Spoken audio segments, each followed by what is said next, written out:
各位听众朋友大家好，欢迎再次收听史麦微Show之 Podcast， 我是史麦。 Hello， 我是 Susan。 Hello， 我是 Mathew。 OK， 各位听众朋友听到两个声音不同的不？很久没有来的大来宾 Susan， 掌声鼓励一下。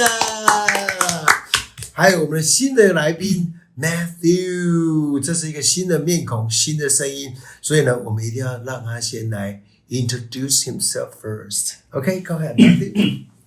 Hello, I'm Mathew. I'm half Brazilian and half American, but I grew up mostly in Los Angeles.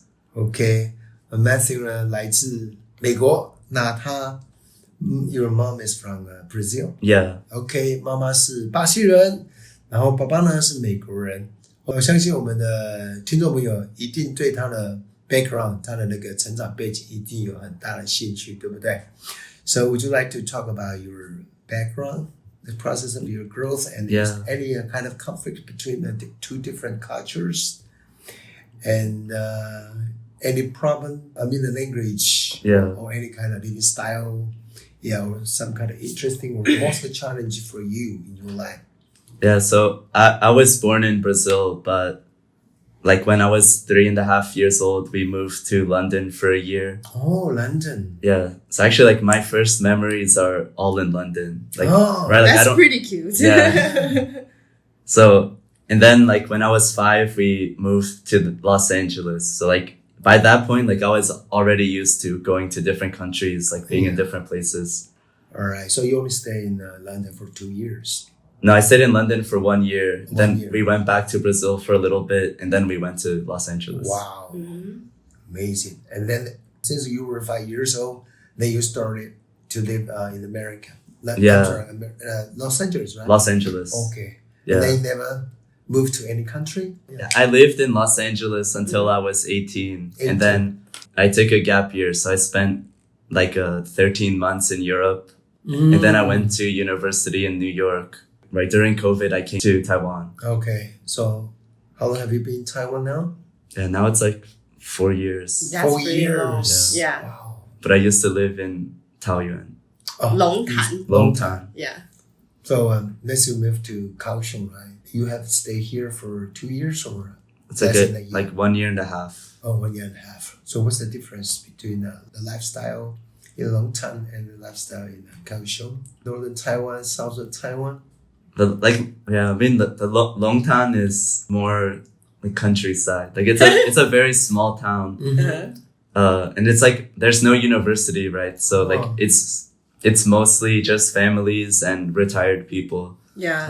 Grandmother and grandfather. Yeah, there's a lot. Yeah. But like because I went there during COVID, so like it was really nice because like the rest of the world was so crazy. But then in Longtan, everything is relaxed. Oh yeah. It took you a while to get used to the new environment, like in Kaohsiung? I mean, now I'm really used to living in different places. Like I think it doesn't matter.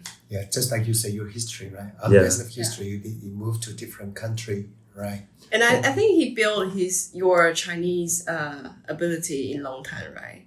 No, I didn't learn in Longtan. Oh, I thought you learned in Longtan. No, so where did you learn? In Kaohsiung? Wenzhou. Yeah. Okay. How come? More people? I mean, Longtan doesn't have Chinese classes. Like there's nothing there. Taiwanese? Yeah. Oh, a lot of people do speak Taiwanese. They speak Chinese, like the people speak Chinese, but there's no class. Like you can't sign up for a class. So I needed to go to a city if I wanted to take Chinese classes. Oh, so you do take Chinese class in Kaohsiung, right? Yeah, at Wenzhou. Oh, Wenzhou. Okay. Yeah. Like if you know more about Chinese in Taiwan, if you're a foreigner, like you wouldn't end up being so lonely. I genuinely, I still feel like Taiwanese are passionate and kind, but like if you know more about the language, you will get a different kind of social environment. Yeah, for sure. Yeah. Your life will be more interesting. More interaction with people, right? I mean, like I can say definitely, because like after learning Chinese, it's a lot easier here. Yeah. See, that's the big change for you, right? Yeah. Since you moved to Kaohsiung. Yeah. Okay. But all right. But learning Chinese is hard. Yeah, well, you have to pay the effort. that's what you need to pay to stay here. You know. Yeah. You're gonna do this purposely, right? Intentionally to force yourself to speak Chinese especially people around you or people in Taiwan now, they dare to speak English with foreigners more and more. I mean, not really. Like, it's not really. If you live in Taiwan, it's so easy to practice Chinese because everyone will prefer to speak Chinese. I thought the general English speaking level is getting better in Taiwan. I really thought so. That's because like you only go to like the places. That's what where I'm going to say, Susan. Everyone speaks English. Like if you go to any other place, no one is speaking English. Yeah. Okay, it's my problem. They would call it a stereotype.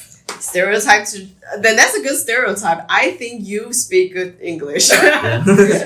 People around us speak English fluently, so that's the reason why we think the average level of English Taiwanese English proficiency will be better, right? Mm-hmm. But the truth is not according from foreigners. Yeah, I mean, like you could try, like if you made a goal like 24 hours, I'll only speak English, and then you try to go out and live your life.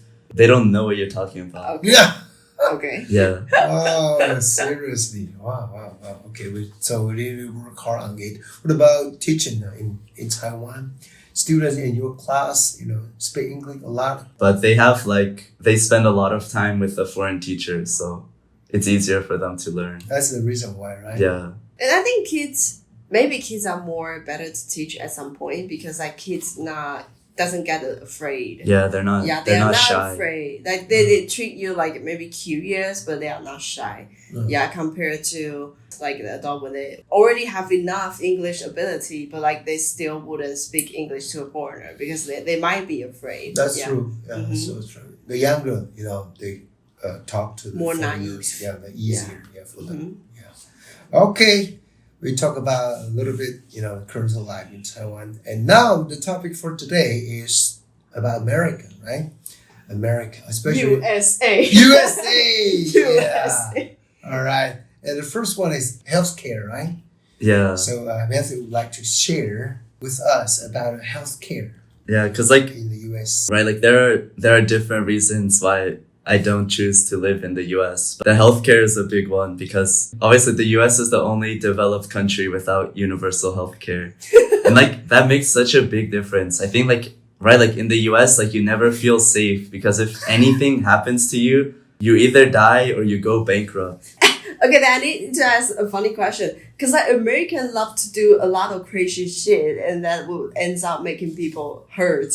Like they like to jump off the cliff and they like to do challenge. They like to shoot video about that. Yeah, but then they die or they go bankrupt. Like that's the price you pay. Like that's the price you pay after a silly video. Yeah. Because like the number one cause of bankruptcies in the US is medical debt. Oh. And I think so. Like and it's like if you get cancer, like you either go bankrupt or you die. Like there's no choice. Like okay, I'll just do the treatment and then continue with my life. Like wow. Mm-hmm. Yeah, actually, previous episode Susan also shared with us about it, right? Yes. You were in the hospital. I forgot what's wrong with you, but you told us that.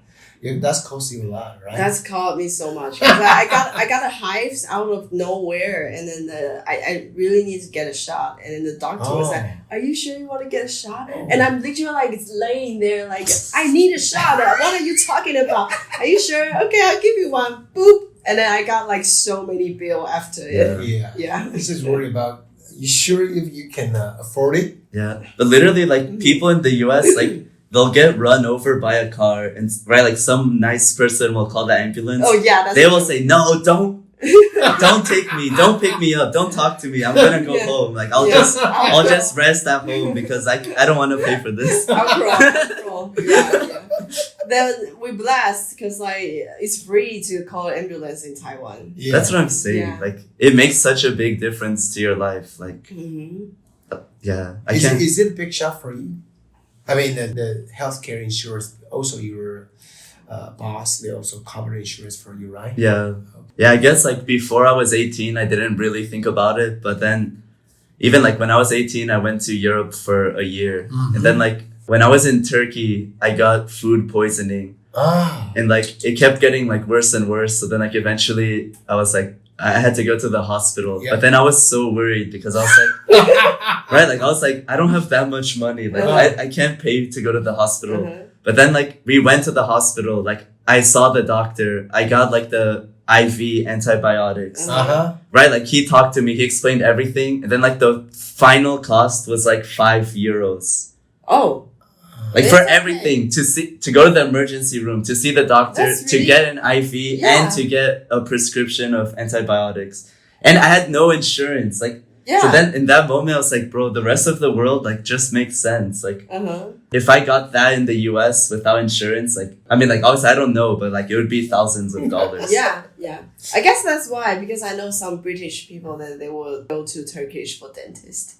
That's the reason why you keep traveling around, you know? Yeah. Away from but even America. Like, even like in the US, like, some people that have like a serious problem, like even like, for example, like cancer, if you need like 3 months of chemotherapy, it's cheaper to fly to France and pay like 3 months of rent and pay for the doctor and pay for the treatment than to go to the hospital in your own country. That's insane. That's insane. Wow. Including the rents, that's insane. Like including everything. Like, I mean, you have a really nice French.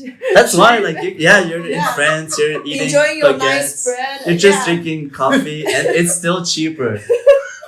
Sounds like not a bad option, but it's just ridiculous, you know. Like it's just ridiculous that like that's what you have to do. Wow. Can we call it that's a real democratic country? So free. But for something, it's not free at all. I mean, like the truth is just like the richer you are, the more free you are. You gotta take care of yourself. But like, it's not the richer you are. It's like you have to be rich.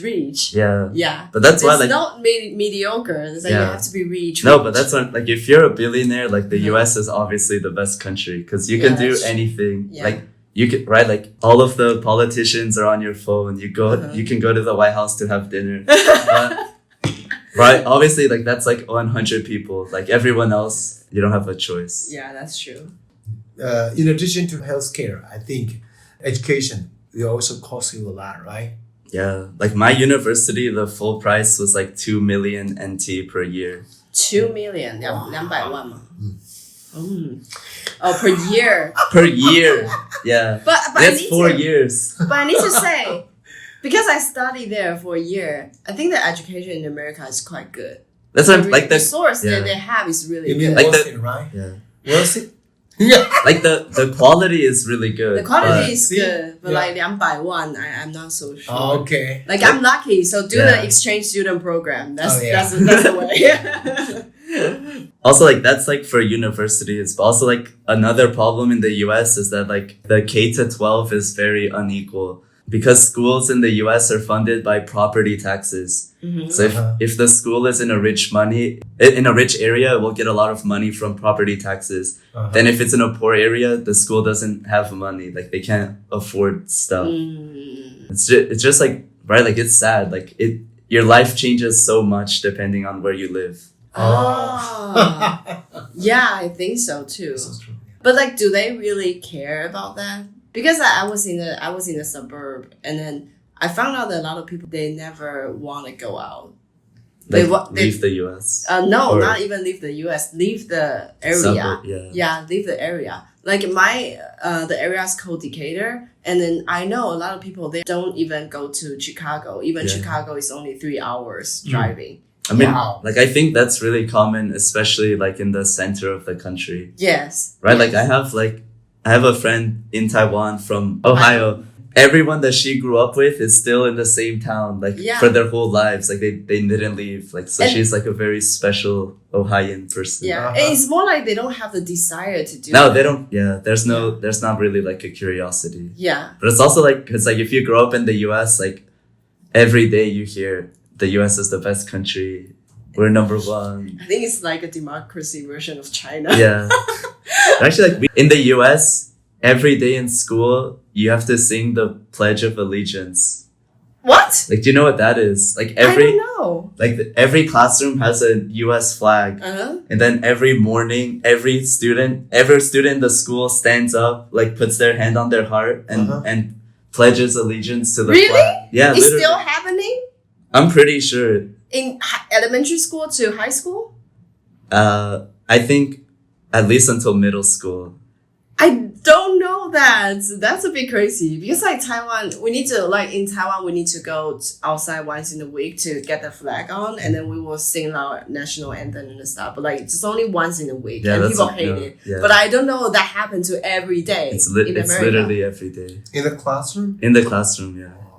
For us, that sounds like a really, really old generation. That is a must requirement for a student to do that, or it's just a ritual. Like legally, you're not allowed to punish a student that doesn't want to do it. Everyone will do it every morning. Like you have to listen to it on the speaker. I don't know that. That's very interesting. This is the first, like, I thought I know a little bit about America. Yeah, everywhere in the US, yeah. Maybe they think that's an honor, right? It's I think they think that's an honor. Not everybody's allowed, in this country.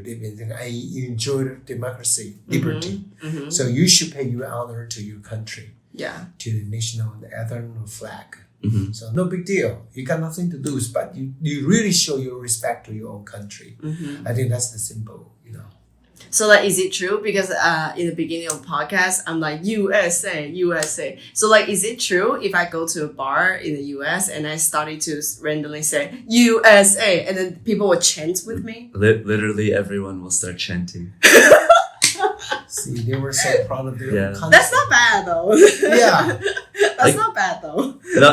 Right, like it's not bad by itself. Like the only problem is like we have things to learn from other countries. Yeah, so, that's we're true. not open to it. As long as they don't feel, embarrassed, right? And they're pretty, just like as proud of it. Yeah, but honestly, like if they knew what other countries were like, they might feel embarrassed. Yes. Like it's really like sad, like that you can't go to a doctor or right, like you have to pay $2 million to go to university or like you can't take a train, like you can't take a subway, like you have to. Yeah, that's true. You can't walk anywhere, like it.